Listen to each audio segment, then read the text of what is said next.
In this time of the church's season of the year, the 27th week in ordinary time, we draw closer and closer to the end of our liturgical year. Approximately 34 Sundays, so 7 more Sundays. And as we near the fall in our seasons and near even the fall in the liturgical season, what we hear in the readings is much more of the prophetic coming of Christ the second time, when Christ will come again. And so we have in the reading from the book of the prophet Joel, this coming day of judgment in the valley of decision. And what we find throughout these times from the 27th really through the 34th week is a series of these minor prophets. There's a dozen of them.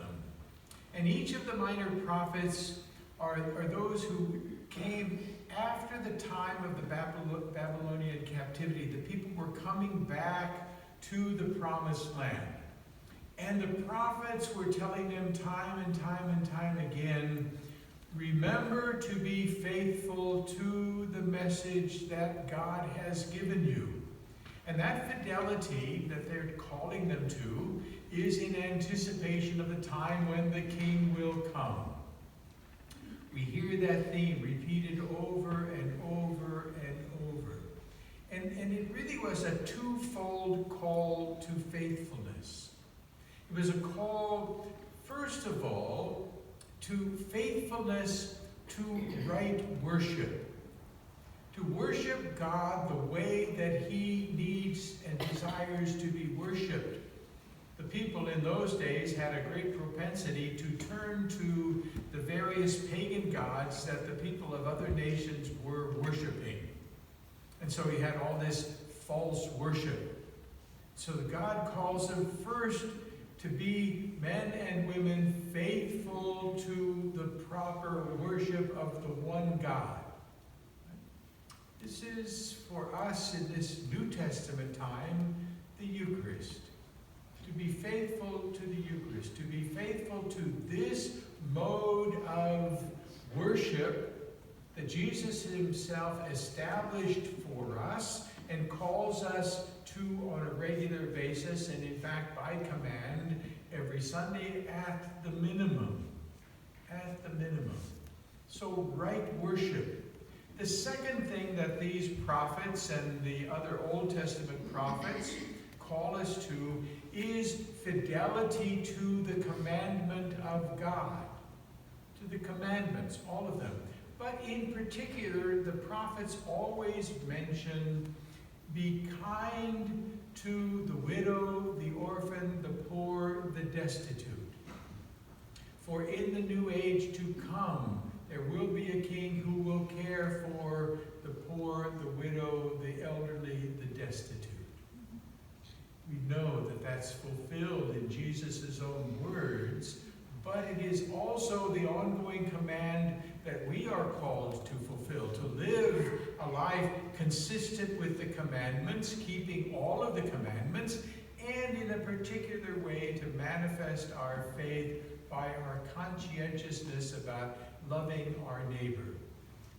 Jesus sums up all of this in his beautiful statement about, the first and greatest commandment, you shall love the Lord your God, to worship him, and to love your neighbor as yourself. These sum up the whole law and the prophets. This, my friends, is what we are constantly called to do, not one or the other. But as you know, and as you manifest in your own faith lives, both and. A right worship of God and the right keeping of his commandments. To give due praise and worship to God, to give him his due, and out of love for God, to be attentive to those who are in need.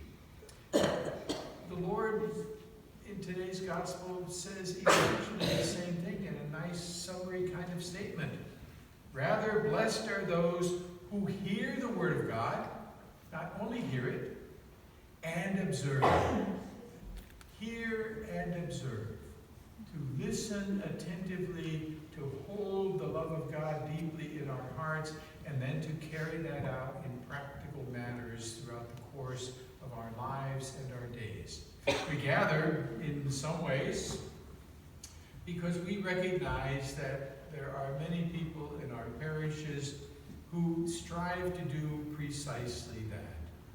To give right praise and worship, the right honor to God, to make sure that He maintains a proper place in our hearts, and at the same time to recognize that that love of God calls us to service. And so we're pleased today to honor and recognize the variety of women from all across the diocese who are witnesses and examples for us of right worship and right obedience, to do what God calls us to do. I commend all of you, for I know that all of you are a part of that literally cloud of witnesses who do maintain right worship and who serve their fellow men.